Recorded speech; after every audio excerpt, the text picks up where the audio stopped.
Abbiamo inseguito il sole fin tanto che aveva voglia di giocare e adesso lo cerchiamo tra le ombre delle piante e le pietre delle case.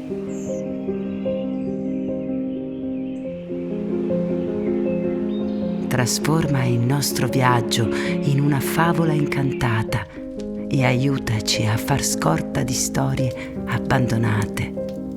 Vogliamo un prato tanto grande da sentirci gli unici nel mondo. Accompagnaci per mano ad entrare dentro il tempio, un santuario dell'aria dove vivono le gazze.